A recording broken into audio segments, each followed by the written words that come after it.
Welcome to the Game of Performance Podcast, episode 22. On this episode of the podcast, I get to talk with Don Moxley. In our conversation, Don and I dive into using technology, how he has used technology at Ohio State with the wrestling team, how and why coaches should be using heart rate monitoring devices, and also how we can implement technology without breaking the bank. With the amount of heart rate monitors and GPS monitors and wearable devices that are coming out, I think you're really going to like this one. So without further ado, here is Don Moxley. Don, thank you so much for your time today. Really looking forward to talking with you. I got your name from Coach Glass, who I currently work for. And so he mentioned you. He has a lot of good things to say about you. And so for the listeners at home, will you tell us a little bit about your background, your motivation, and how you got to basically where you are? So my background is I'm an exercise physiologist by training. I got into exercise physiology as an athlete. I grew up in eastern Ohio on a big beef cattle operation, and I went to Ohio State with every expectation of going home and feeding beef cattle. Okay. And I was a decent high school wrestler. Yeah. I walked on the team at Ohio State, but I struggled tremendously my first 2 years. Lots of injuries, lots of surgeries, lots of work, and I was trying to figure out what's it take to compete. And so this is back in the early 80s. So strength coaches, there was only a couple of them. Steve Bliss, they had just hired Steve Bliss at Ohio State. He was one of the first 3 or 4 in the country. He worked with football, but through a series of events, besides working with people like Steve, and he had an intern, a guy by the name of Ted Lambrinides. And if you're in the industry, you know Ted. He's been around forever, and he wound up being a mentor to me. Okay. And a good friend of mine was roommates with a shot putter that had the third longest shot in the world at that time. And we're at his apartment, and he said, listen, if you want to get strong, I'll show you where you get strong. And this guy walks me into Lou Simmons's garage. Yeah, oh, wow. Okay. So this was before West Side was West Side. So fell in love with figuring out what it takes. I had a great professor at Ohio State, a guy by the name of Dr. Bob Bartels. He was a swimmer and a swimming coach and a professor of exercise physiology at Ohio State. Okay. That also mentored me, and so I wound up changing. I have an undergraduate degree in animal science and a master's degree in exercise phys. Okay. That's how I started, and then have been working in the business since I graduated in 1986 from grad school. Okay, fair enough.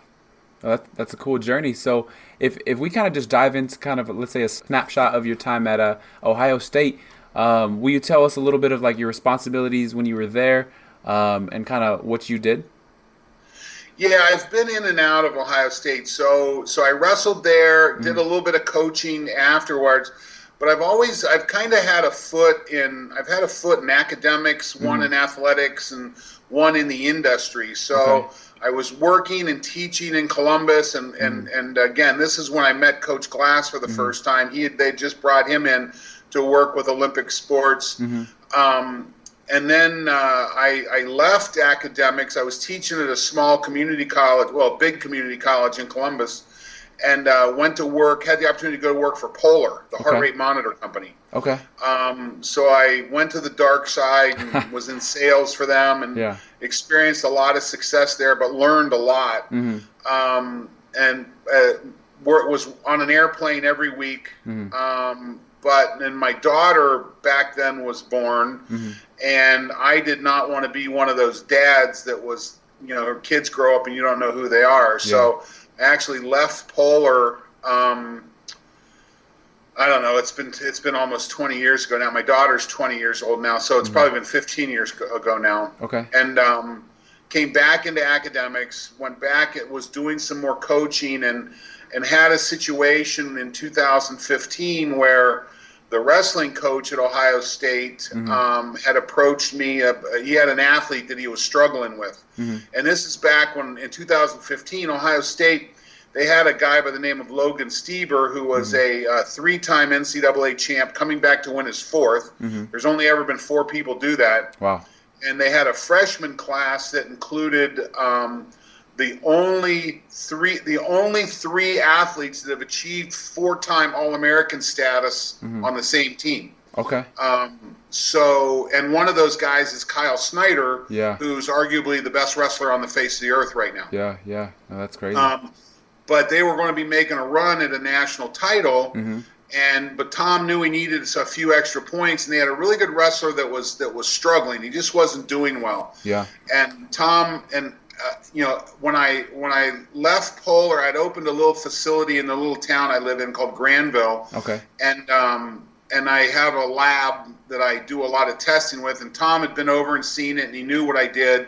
And he brought this kid over, and he said, "Listen, I want you to test him and figure out what's going on." And so, probably close to 10 years before that, working with Polar, they were some of the first companies to really take heart rate variability and integrate it into wearable technology. Okay. I don't think they've ever been able to really, turn it into a great market leader, but the technology was there, and if you understand it, it's pretty valuable. And so Tom brought this kid over, and I wired him up, and I wasn't using Polar, I used a Zephyr bioharness. Okay. And was getting ready to test him, and this is on a Sunday morning after 2 days off from a Friday night dual meet, and this kid's standing there getting ready to get on the erg when he only has about 10 or 15 milliseconds of HRV. Yeah. Which is really, really low. I mean, that's what you expect in a full stress environment. Okay. I had him go lay down before we put him on the erg, and when he laid down, his HRV climbed up, his SDNN climbed up to about 100 milliseconds. As soon as he stood back up again, it drops back down to 10 or 12 milliseconds. Okay. Which tells you just the act of standing up for this kid was a full stress experience. And so it tells you, what this tells you is that you've got a kid who is maladapting to his training. This was taking place very early in February. We'd gone through, the Big Ten season really starts in January. You get, after Christmas, and that's when the Big Ten season really starts, with nationals and Big Tens and nationals coming late in February, early in March. So I said to the coach, I said, "Listen, this kid's maladapting. You can't keep training him the way you're training him." Yeah. And so he said, "What do we have to do?" I said, "Well, we have to start making decisions on his training based on his readiness." Yeah. Rather than, coaches know how to train athletes. The problem is when an athlete gets out of cycle, if there's a lack of recovery, if there's a problem, what happens to that athlete? A lot of times they just get burned out and shot out the back of the system. I mean, I've seen a lot of really talented kids, kids that were, touched by God kind of talent that come in, and for some reason they don't adapt to your system. Well, the problem, and coaches too many times want to tell that you want to use a term like the kid's weak, or he's soft, or he's lazy, or they want to vilify the kid, and what we've learned over this time is that's the wrong response, first of all.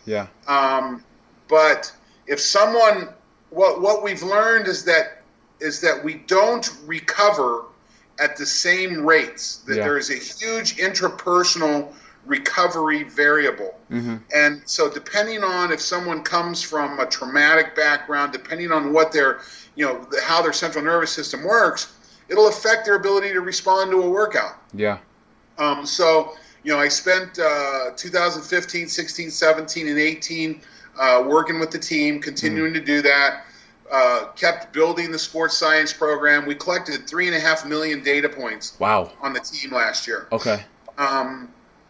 3.1 million of those were cardiac measurements. They're either heart rate or heart rate variability. And we got to the point to where we could predict success, that we could tell.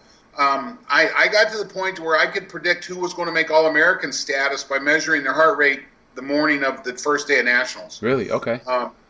Yeah, when you've got the data and you spend some time, working on that, you can really learn a lot from it. Okay. And then you mentioned the acronym RMSSD. Will you kind of just define that real quick? Yeah, when you're dealing with heart rate variability, we measure that time in between 256 heartbeats. It's essentially where it starts. So the amount of variability that is where we start. But the RMSSD is the root mean square of similar differences. So we're taking the root mean square of those measurements, which basically tells you vagal tone. Okay. It tells you, are you in stress or are you in recovery? So that RMSSD number is something we expect to go away when we start training. Training is a stress. We expect it to drop. But when you wake up in the morning or before practice, depending on where you're at, it tells you how you're recovering from a particular training session and what's going on with the rest of your recovery. Okay. And then you also mentioned how the heart rate variability was around 15 was not very good for this kid, right? What's an average value that you should see? Well, so in 2016, we were measuring this, and I had multiple tools I could use to measure HRV with. One of our alumnus, Dr. Ron Garbo, gave us a first beat system. Okay. So with first beat, we did a lot of our measurements with Omega Wave. Those were 5-minute measures, either right before practice or first thing in the morning. Okay. So they're kind of like spot checks. Yeah, yeah. The first beat system gave me the ability, we could put a bodyguard bioharness on and get 2 or 3 days worth of data. Okay. So I could get every heartbeat for 2 or 3 days. I could see what sleep's going on. I could see what's going on with their whole recovery profile. When we looked at the nighttime resting RMSSD, my Olympic gold medalist was around 125 milliseconds. Okay. If you were below 75 milliseconds, you probably couldn't make All-American. If you were 90, 95, 98 milliseconds, you could wrestle in the finals of nationals. Yeah. So when we started looking at these recovery pieces, so you want that number to be high, the higher the better, and by the way, ours correlated with level of success. Oh, wow. So then 15, that's significantly lower than it should be. Okay.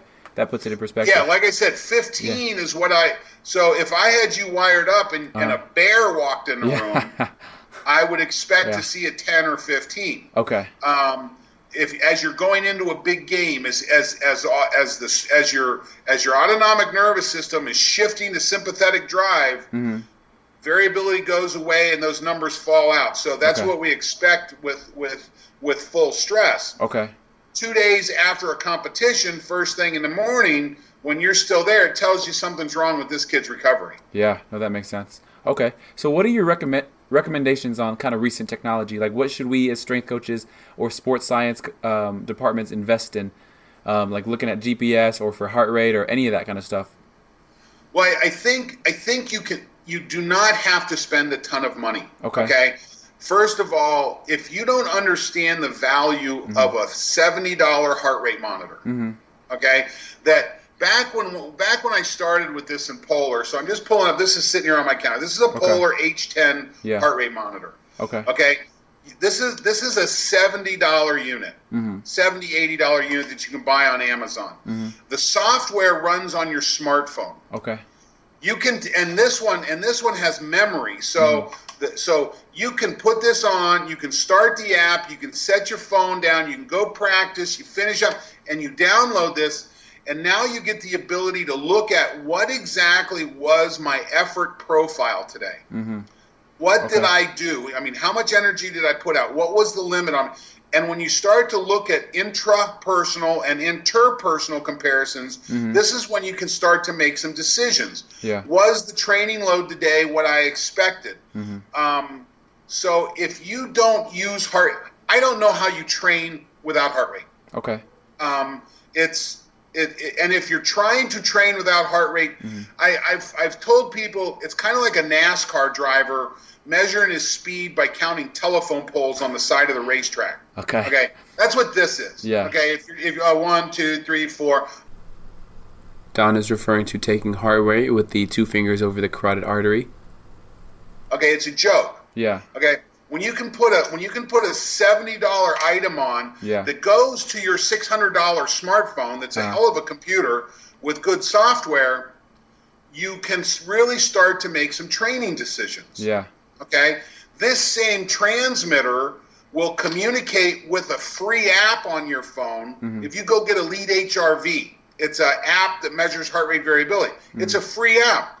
You can use that same transmitter to measure your readiness and start to build a profile of where you're at. Where do you fit in the spectrum? Mm-hmm. What is the impact of this training session? If you have an hour in zones 4 and 5, mm-hmm. or if you have, let's say, half an hour in zones 3 and 4 and 5, that's an hour in 4 and 5. That's a pretty hard workout. Yeah. It's probably not realistic, but if you're putting that kind of time in, and you're seeing in the morning, okay, what's going on with recovery? Go spend $70, get a heart rate monitor, learn how to use it. Then it's going to inform how you can then coach up your coaches. Yeah. Okay? Okay. Because at the end of the day, the coaches, listen, a sport coach didn't study exercise science. They studied communications, or they studied political science, or they did a lot of other things. They just happened to be good at their sport. Mm-hmm. And they got out of school and they started coaching, and one thing leads to another, and all of a sudden they're a head coach at a big school. Mm-hmm. But that doesn't mean they know a damn thing about physiology. Yeah.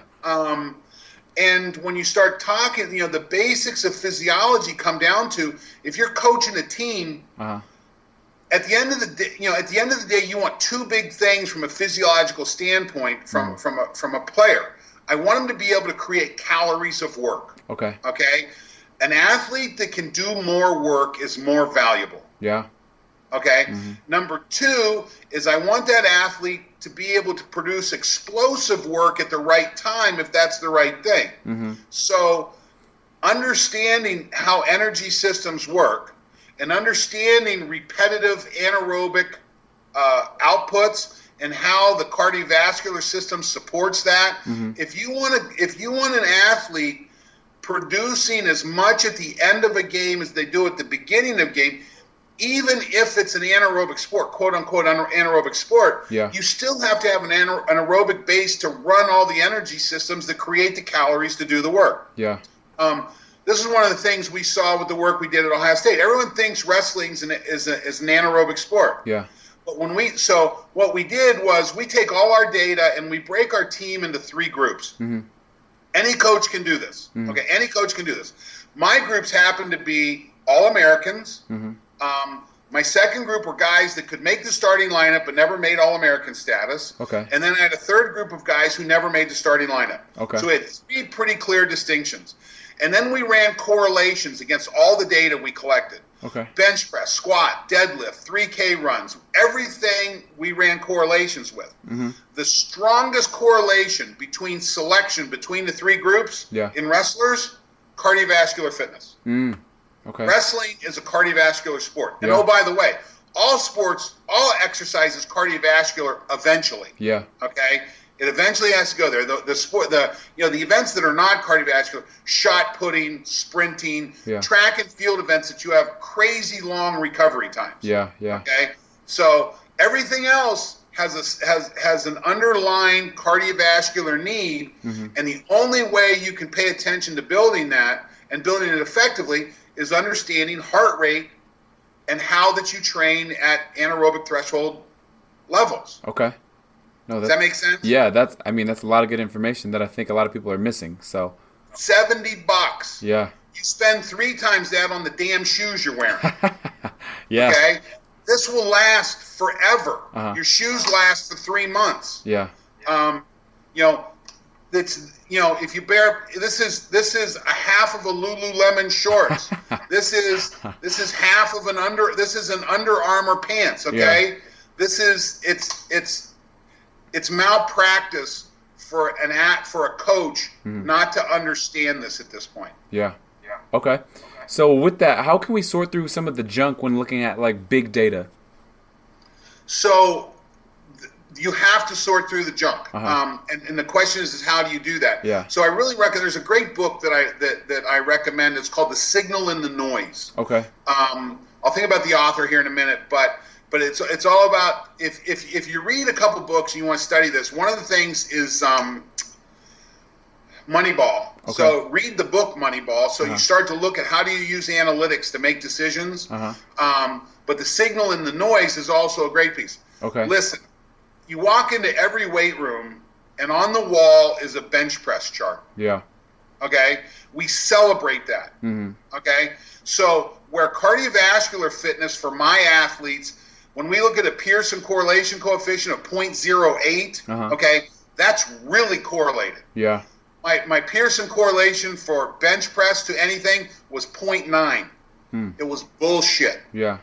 Okay? Bench pressing might be a good exercise, yeah, but celebrating it culturally is bullshit. Okay? If you take a look at athletes that can bench press well, they're probably in your third group. Okay. Okay? Your elite athletes have these really long limbs that don't work well for bench pressing. Yeah. You know, the number one predictor of success, when you look at biometrics, the number one predictor of success is arm length versus height. Okay. The great athletes have really long arms relative to their height. That is not good for bench pressing. No, not at all. Yeah. Okay. So why do we put so much energy into it? Well, it's the foundation of the sport. You know, back in the late 60s and the early 70s, when we were starting to introduce strength into sport, they went to see strongmen, strong people, strength, power lifters. And what did they do? They did bench press, they did squats, and they did deadlifts. Yeah. Okay. So those became the celebrated elements. But when you're looking at data and you want to understand what's making a difference, go back and do the basic work of correlating that to the levels of performance on the team. Yeah. Figure out what separates. Listen, what sports do you coach? Women's soccer right now, track and field, and a few others as well. So you probably have some girls that have made national teams. Yeah. So when you start to look at what are the where are the segmented levels of what you do? Figure out what those segments are. Okay. There's the girls who don't see the field. Yeah. Okay. There's girls who do see the field, and there's the girls that make all conference. Figure out what your break is. Yeah. And then go run your correlations. Go back. I tell the story a lot that when I was at Ohio State, one of my most valuable assets. So I had Bill Kramer in the exercise science department at Ohio State. So I had access to Bill Kramer. Yeah, that's quite a luxury. But the person I used the most was Ralph Greco, who was a big data guy. Okay. Who helped me, and my intern that did the most work came from the big data program. Okay. I went and found a geek. And a self-described, he wrote code for me. He helped me manage my data sets. By the way, we managed 3.5 million data points using exclusively Google Sheets. Really? Okay. I used free software. Yeah. Okay. I didn't have access to Smartabase and those kinds of things. I didn't have access to them. Okay. So we managed our stuff using Google Sheets, and we ran all of our data out of real elaborate spreadsheet setups. Okay. That a kid from the Fisher College of Business worked with me for about 3 years. Yeah. He used it for projects. It was incredibly valuable. Okay. Okay. That's the kind of stuff. You don't have to have a lot of money to make this work. You need to be smart and pull in resources. Yeah. If college coaches are watching this, every one of them's got a business school. Yeah. And every one of them's got a kid in the business school that wants to be associated with athletics. Okay. You've just got to ask the right questions. Yeah. And willing to throw away your paradigms. Break your paradigms. Yeah. Okay? Again, bench pressing's bullshit. Yeah. If you want to do it as an exercise, that's fine. Yeah. Okay? I don't want to take it away. Yeah. But celebrating it is the wrong culture. You're sending the wrong message. Yeah. Okay? The message you want to emphasize is what are the parameters that lead to success. Okay? Yeah. That's what you, and again, figure that out. Yeah. No, that's good. So talking about Google Sheets, right? So that was kind of my next follow-up question, right? So using Google Forms for things like wellness questionnaires. So how does that look? How do we set that up? And how do we increase compliance on that? Well, you get compliance when the kids understand the value of the data. Okay? You cannot this is one of the biggest problems is trying to impose a program on a team. Okay, if you create a wellness questionnaire and you want to do it through Google's and kids don't understand what's going on, you failed before you started. Okay, so my recommendation for starting a program is starting with you find the kids that you can fix. Okay? There's going to be kids who have a desire to do better that you can step in. Again, the kid I'll tell you, when I was working with that wrestler that I talked about first, I had 2 wrestling coaches in that program at the time that I walked into practice and I said, here's his training ceilings. Okay? I didn't want his heart rate above 169 beats a minute. He would go out and drill. He would do fine. As soon as he started to wrestle live, he went to about 190, and I'm like, back out. I said, you're only drilling. Well, I had 2 coaches looking over my shoulder thinking, you can't train for nationals this way. Okay? Now, this kid then goes and makes All-American. Okay? So this was the thing. I modify 9 of his workouts. He goes from barely able to win matches to where he's 5th in the country, and the team wins a national title. So all of a sudden, everyone's like, maybe we'll listen to you a little bit. So we fixed 1 kid. And we got the support of the coaching staff. Okay? Then you start, and then that 1 kid talks to another, and it starts with that viral kind of a move. It's very difficult to take these programs and go team-wide and kind of implement yourself in. Fix 1 person and then get it to grow virally inside. Measure things that are easy to start. Okay?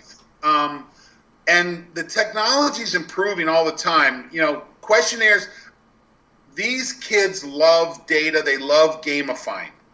Okay? One of our Olympic gold medalists, Kyle Snyder. I don't know if anybody who knows wrestling knows that Kyle lost 1 match as a senior. He lost 1 match in 3 years. He was wrestling a kid from Michigan by the name of Adam Kuhn. And Adam's a very talented wrestler too, and he's big. Where Kyle wrestles 97 kilograms internationally, he walks around our room about 226 pounds. Wrestles 213, makes weight. Adam Kuhn cuts weight to make 285. Oh my gosh. This is a big dude. Squats 750, and he's a world champion in Greco. He's talented. But so when we did measurements that morning, 2 of the other things you look at it in HRV is what's called low frequency events and high frequency events. So low frequency is your sympathetic response. High frequency is your parasympathetic response. And we divide those 2 numbers by each other. So typically, if we have low sympathetic and high parasympathetic, that number is less than 1. It's a fraction. We measured Kyle that morning. It was 10. Wow. He was having a huge sympathetic response. Now, day of the match, there's not a lot I can do about that. But brought him in, sat him down, looked at the numbers, says, listen, here's what I see. It's really hard to affect sympathetic. You have a lot of control over parasympathetic. So there's a really good product out of the West Coast. It's called HeartMath. And they have a tool called Inner Balance. You have this, it's a photoplasmography piece that fits on your ear, plugs in your phone, and it's a breathing tool with biofeedback.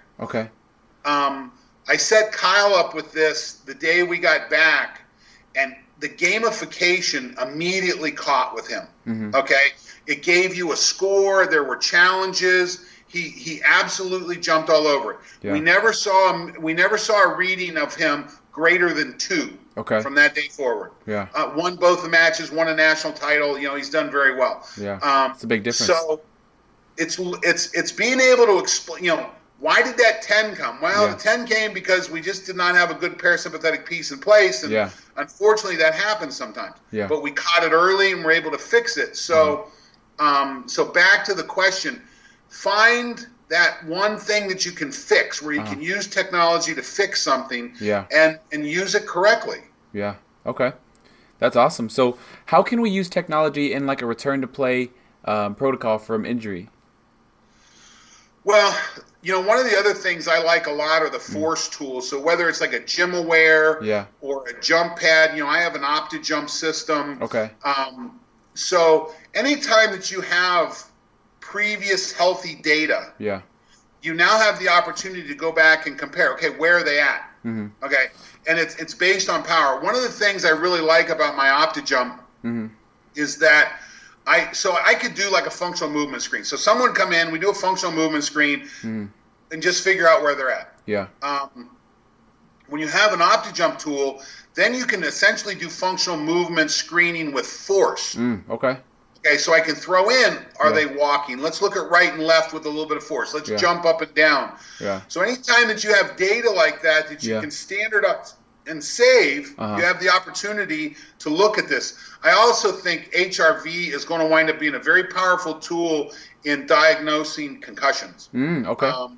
That if you're concussed, you're going to stay pretty sympathetic. So if you've got, the beauty of collecting data and saving it is being able to have that profile that you can go back and look at and say, well, this is what we're seeing from this athlete. Because athletic training doesn't get it.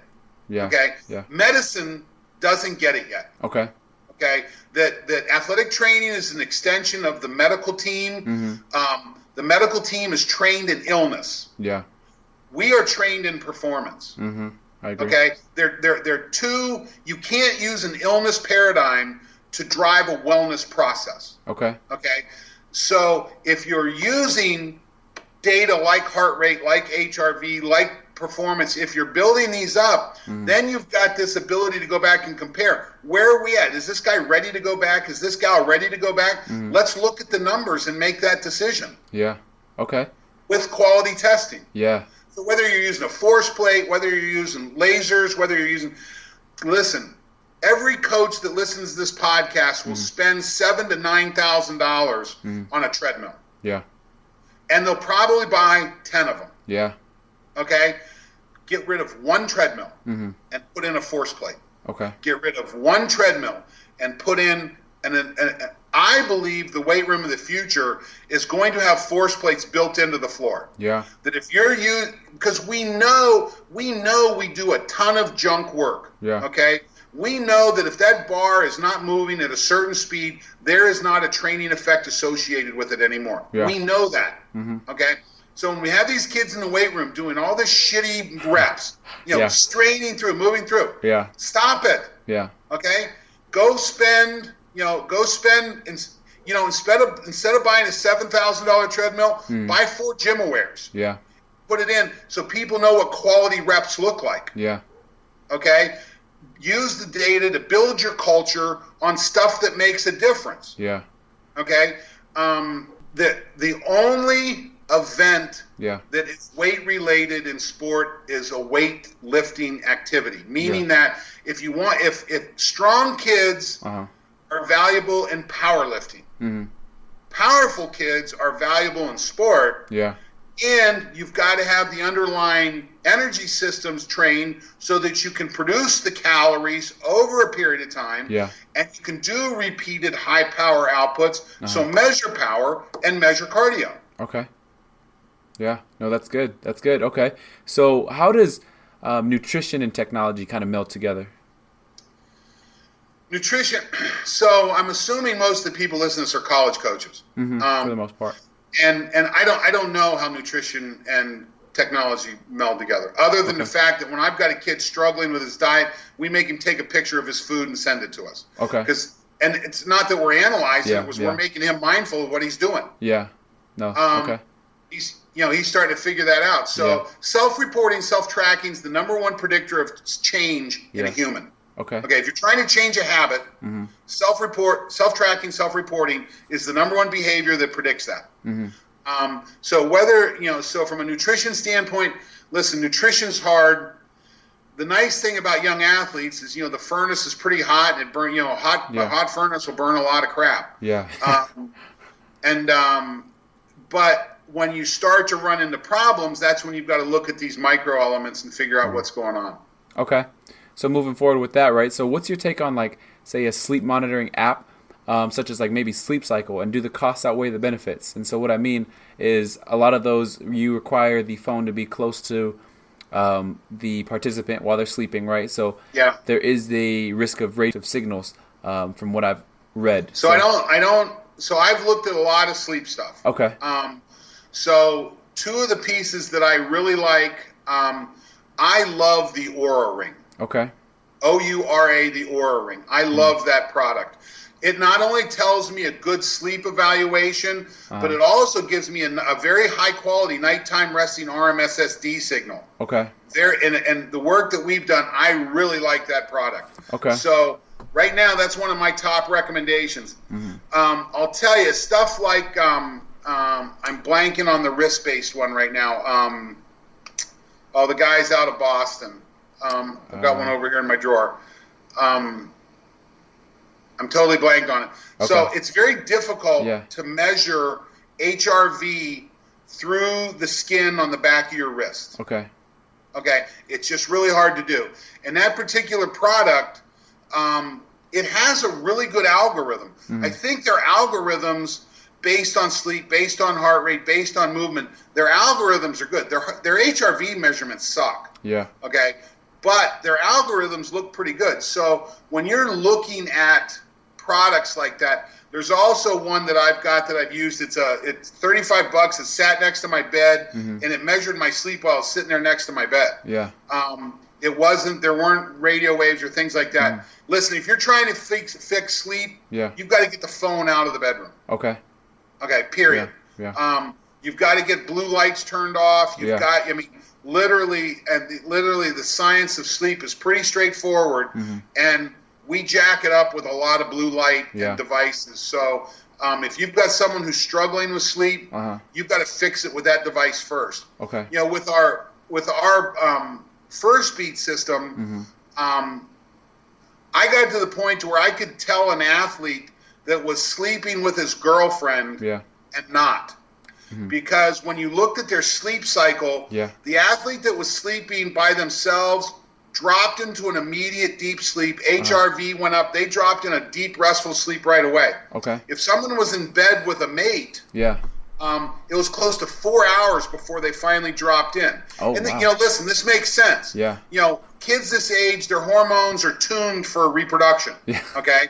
That's what we've evolved to do. Yeah. And if you've got someone in bed next to you, and he or she rustles a little bit, your subconscious is like, hey, let's get on that. Yeah. I told my guys, I said, listen, I don't care if you want to mess around. Mess around. Yeah. I just want you to finish your deal and go home and sleep by yourself. Yeah. So that you got the recovery, because you cannot fix bad sleep. Yeah. Period. If there's a recovery issue, you have to fix the sleep first. Okay. No, that's very good. That's very good. Okay. So what's the downsides to being so connected, right, with all this technology? So we have music in the weight room. Is there a downside to being constantly connected? I know you touched on blue light and some of those effects, but what are your thoughts on that? Listen, there's the downside when you're connected to something that you're not that you're letting control you. Okay. Okay. Ultimately, it comes down to the mindful control of yourself. Okay. Okay. My phone is only a problem when I let it take control. Okay. Okay. As long as I use this as a communication device. You know what? It doesn't bother me. But when I go to bed, there's no light. Yeah. It's my phone is in my bedroom, but it's always intentionally turned face down. Okay. So that you can't see light out of it. Yeah. I'm working in Florida now. My wife and my daughter are back up in Ohio. Yeah. I when I'm home, it's a different story, but. But you've got your bedroom needs to be a cave. Yeah. Okay. So the blue lights and the bright lights that come from computer screens and TVs and phones, you've got to be able to manage that, because the pineal gland sees this light, and when you throw that cycle off, you're screwed. Yeah. So that's the whole thing, is being able to establish the cycles and maintain them. And if something's throwing that cycle off, you have to fix that. Okay. Do you think there's currently a program that's doing a really good job, as far as like collegiate or even professional, of using technology in the correct way? Yeah, there's a lot of people out there doing a pretty good job, and let's talk about the programs that are. Listen, I've seen a half a dozen presentations Mm-hmm. by either college strength coaches or people that call them sports scientists Yeah. at conferences that I've been at, and they are letting the technology control them. Yeah. I see these GPS systems in football. Yeah. Okay, I have in American tackle football, not European football, but I see these people doing presentations, and that GPS system is nothing more than a recruiting tool. Yeah.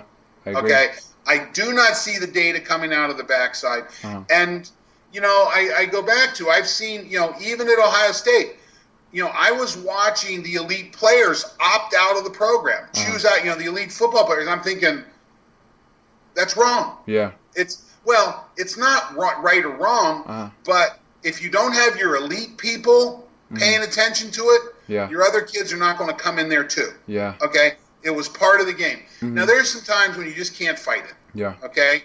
And if that's the case, you got a job. You got to coach your coach up more. People need to understand the value of what's going on.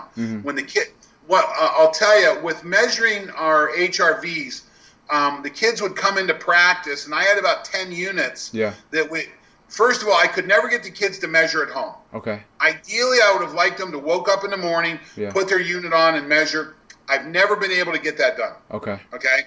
So my second best was get them right before practice. Yeah. They fought me a lot. Really? Now, we started using sensory deprivation floating 3 years ago as a recovery modality.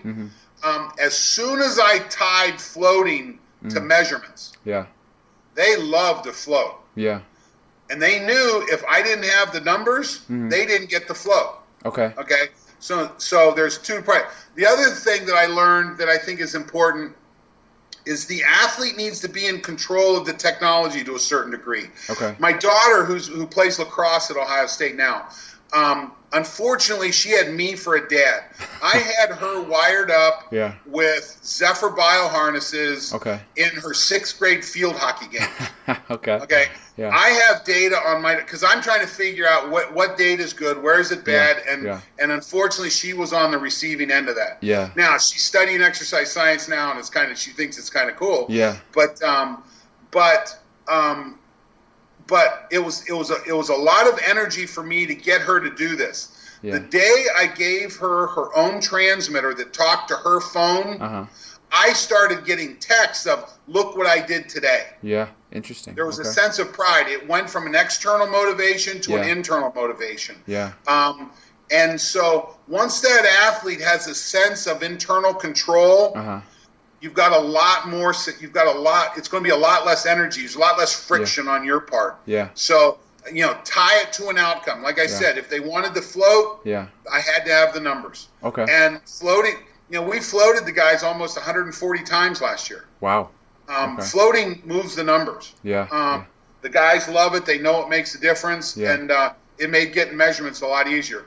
My one guy who I struggled to get the measurements from never floated. Okay. By the way, he didn't make All-American either. Fair enough. So with that floating, right? So that's actually really interesting. It brings me to another point. What is your take on light therapy? We liked light a lot. We used the red light therapy with the guys a lot last year, and they really liked it. Okay. It's pricey. Yeah. I mean, that's these modalities can be really pricey, but the red light therapy looked like it was a pretty good tool. Okay. What kind of effects have you seen from that kind of stuff?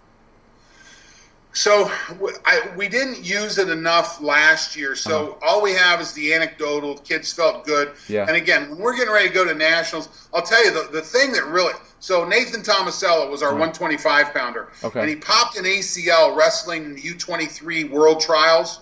So this guy, he's going into his senior year. He doesn't have a red shirt. He's popped his ACL. Yeah. This kid's a 3-time All-American, national champion, never finished less than 3rd in the country. Yeah. He's a very good wrestler. Okay. And he's coming back with an ACL. So he comes back, and I'm throwing the kitchen sink at this kid. Yeah. Okay. I've got 1 year. I'm throwing everything at. He walks in for the red light therapy on crutches. Yeah. We do the red light therapy for 12 minutes. He walked out with the crutches on his shoulder and no hitch in his giddy up. I shot a video of him walking out. Yeah. I was blown away. Now that's an N of 1, but I was like, okay, this is legit. Something to it, There's yeah. some good science there. We were never able to really tie it to performance. Again, we had a lot of variables going. Okay. And there's a point in time, listen, I wasn't doing research. Yeah. I was training a team. Yeah. Okay? And so I don't need to isolate variables when I'm training a team. If I'm doing research, I'm isolating variables, trying to figure out what the cause and effect is. Yeah. When I'm training a team, I throw the kitchen sink at them. Yeah. Now, there needs to be some good science, and the red light worked really well. Okay, awesome. So what are some things that strength coaches, and you kind of mentioned it earlier, but what are some necessary things that all strength coaches should know in order not to get left behind in this age of technological advancements? Okay, so this is the challenge, and you have to stop using the term strength coach. Okay. Okay, so I'm going to throw this out. I get a lot of pushback on this from people who do, but a strength coach is a technician. Okay. That means you know how to use the elements in the room. Okay. You have to become a sports scientist. So science is a process. We hypothesize, we study, we hypothesize. Yeah. We create an experiment, we measure the experiment, we process the data, we go back to the top, and we start again. If a strength coach pays attention to this, listen, we spend all this time studying, learning, going through it. What's the best way to train a football player? What's the best way to prevent injury? Those are all hypotheses. Yeah. Okay. We then create experiments. We're going to do this exercise this number of times. We're going to use this load, and we're going to track it. Okay. Okay. We're going to write it down so that we can track it. It's going to go into a spreadsheet so it can be analyzed. Then we're going to come back and test the hypothesis. Yeah. Did this make a difference? Measure the hypothesis based back on what we talked about.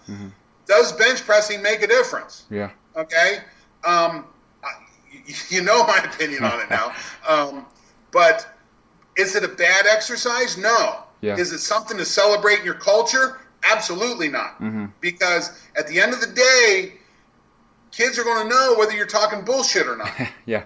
Okay? And it goes back to being a scientist. Okay? Collecting the data, analyzing it, which is a hard listen. It's easy to say, oh, go do 3 sets of 10. Yeah. 135 pounds. That's easy. Yeah. Okay? It's hard to have the kids write it down and then turn around and collect it. But go get people to help you with that.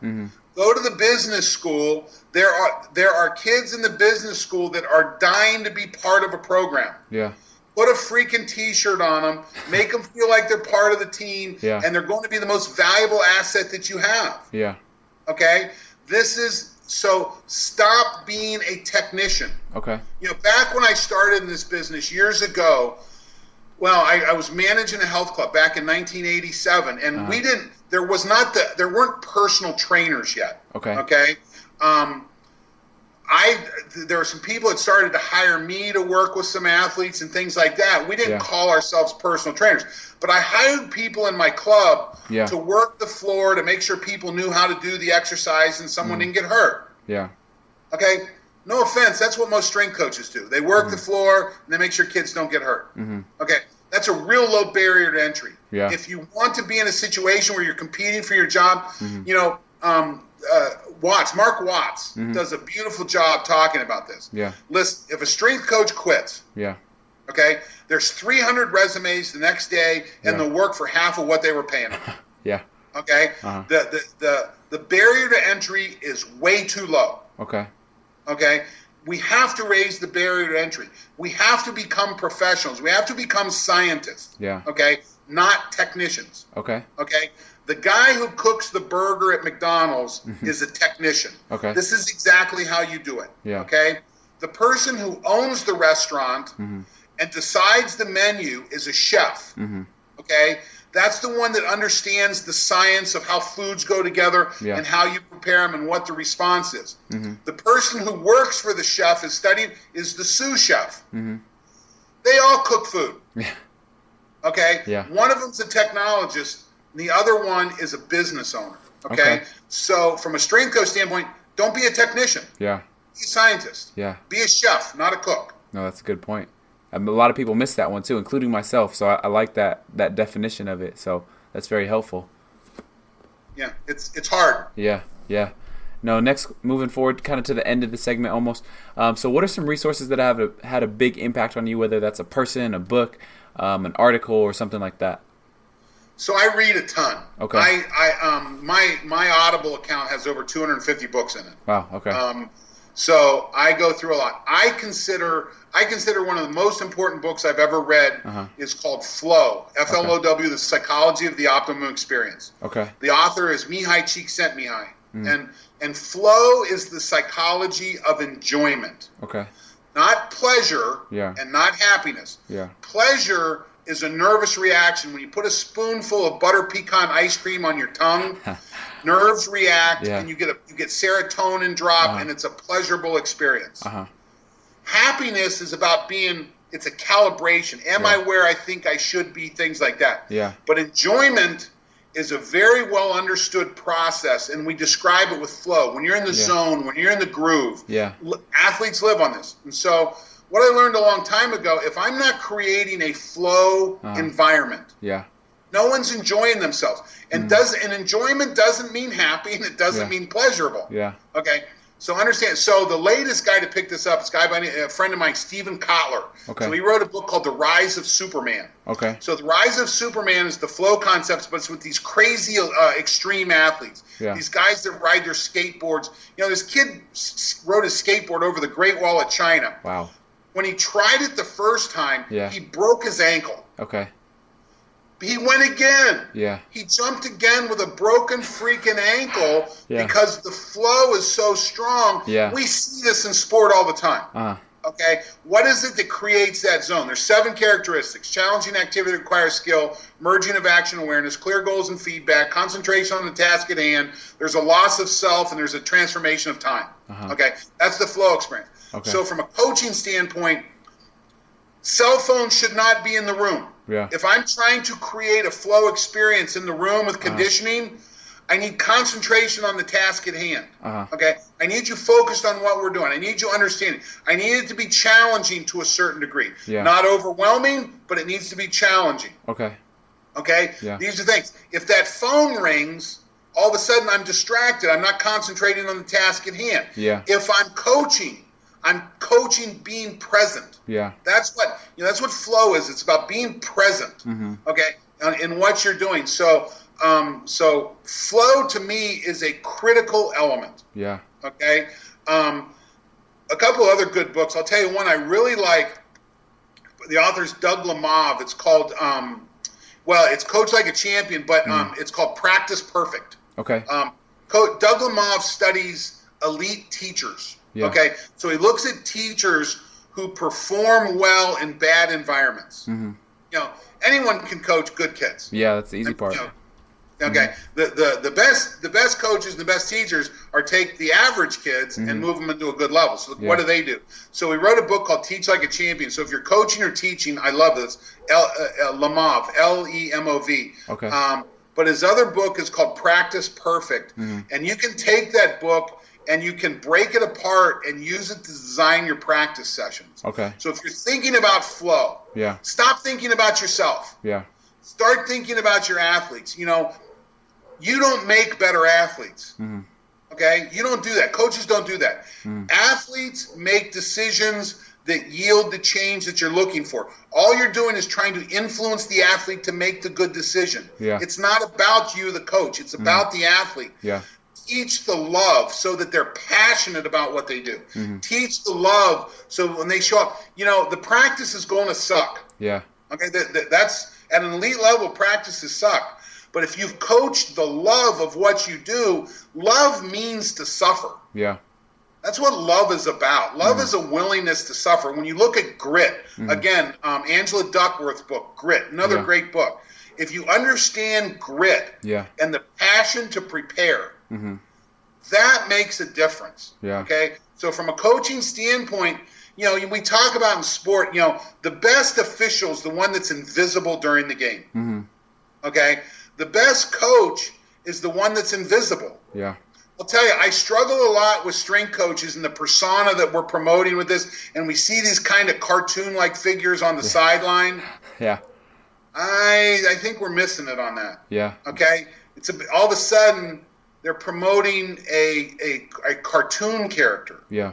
Okay, the great coaches are the ones that let the kids take off, lead, and get out of the way. Mm-hmm. That's what I think that's what great teachers do. Yeah. I think that's what great coaches do. Yeah. That's what great people do. No, I agree. And then moving into just this last segment of kind of some rapid fire questions, right? So, first one, what are some quotes or some mantras that you might live by? Oh my God. You know what? You even sent me the questions, and I didn't really think about this. I don't know. Listen, I think it goes back to understanding and finding the love of what you're doing. Okay. Okay. In anything that you do. Yeah. The ability to take someone back to that point. Yeah.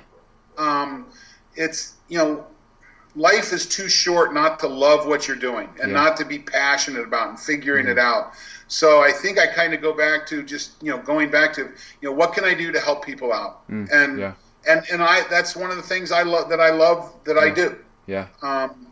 I've changed my roles in life. I've stepped away from sport performance. Yeah. I haven't stepped away from sport performance. I've just moved into a different space, which is actually very highly connected to what we do. When you look at the internal chemical of anandamide, anandamide is a chemical that your body produces that modulates your central nervous system. So when someone is under stress, anandamide levels are low. When someone's in recovery, anandamide levels recover. Anandamide is an endocannabinoid. Okay. So I'm studying cannabinoids now. I'm working with cannabinoids now. And it applies directly to what I did before. I do that because I want to help alleviate suffering and for the betterment of well people. How do you help people? How do you help people excel? And how do we help people suffer less? It's kind of that's where I'm at. Okay. So there's a quote for you. To alleviate suffering and for the betterment of well people. There it is. So what's the best advice you've ever been given? Shut up.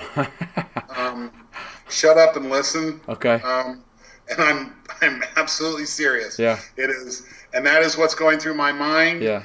I worked with a great sports psychologist back in 1984 and 5 when I was wrestling. I was struggling with anxiety.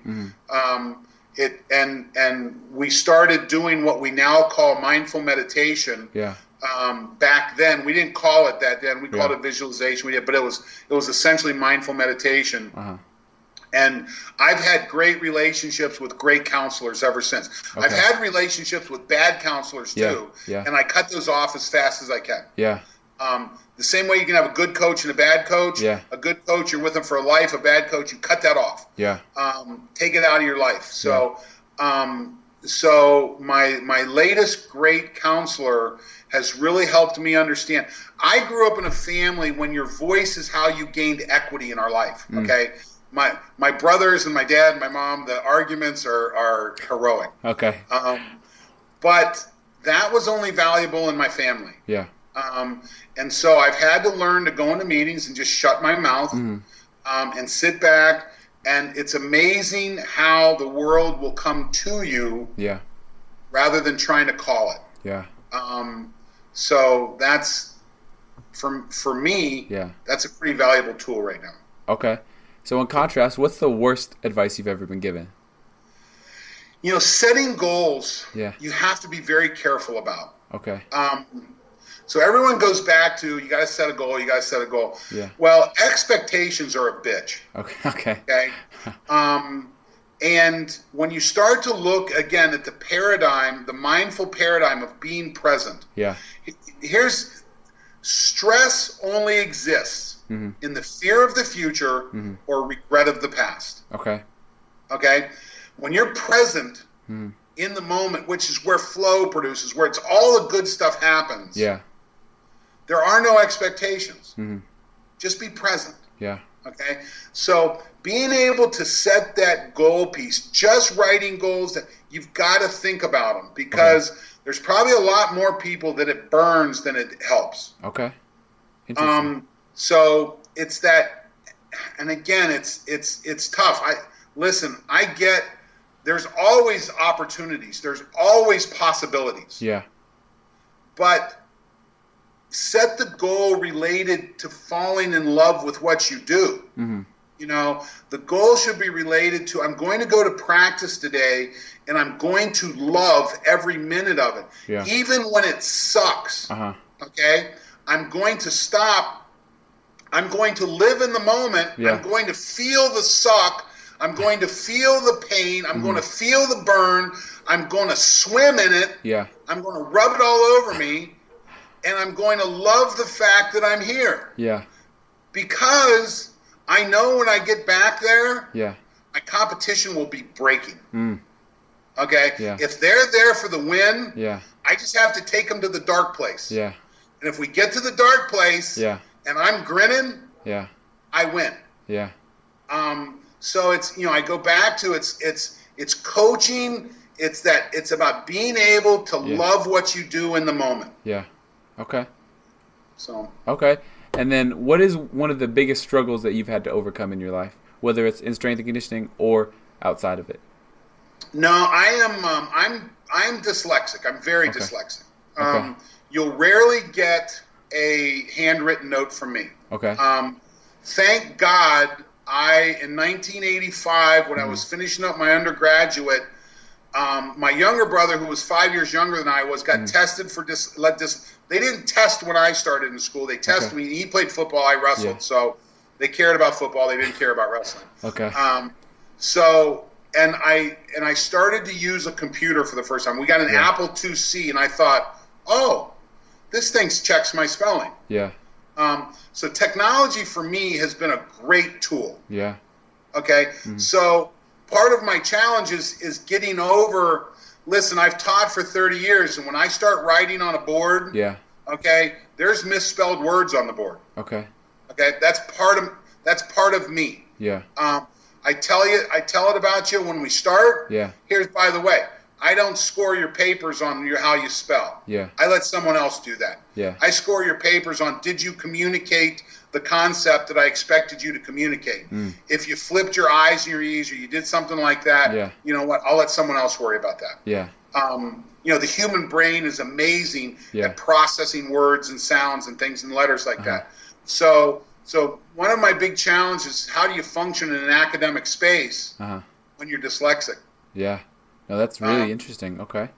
It can be interesting. Yeah, definitely. And you just have to be careful. But listen, I think what I lose with my inability to spell like a a librarian, I get in my ability to think abstractly. Yeah. I get, when it turns into an abstract exercise, I'm good. That's an interesting perspective. Okay. So last question here. So what kind of projects are you currently working on, and how can people kind of reach out to you and ask questions? So reaching out to me, the easiest way to connect to me is on LinkedIn. Okay. That's where I keep most of my stuff. Yeah. I've got a lot of podcasts there. Whenever this comes up, it'll get stored there. Okay. So right now I'm working in the medical cannabis field. Okay. I left again, there's doing what I was doing at Ohio State. I have friends around the country that were working with other pro sports. Yeah. And we knew pros would get stuck either sympathetically or parasympathetically, and they weren't getting fixed, and they'd go out on a bender, and we knew what they were doing, and they would come back fixed. Yeah. So understanding the role of anandamide, anandamide, that endocannabinoid that your body produces, understanding the CB1, the CB2. We now know there's a lot more CB receptors that deal with this. Yeah. We know that there's other endocannabinoids.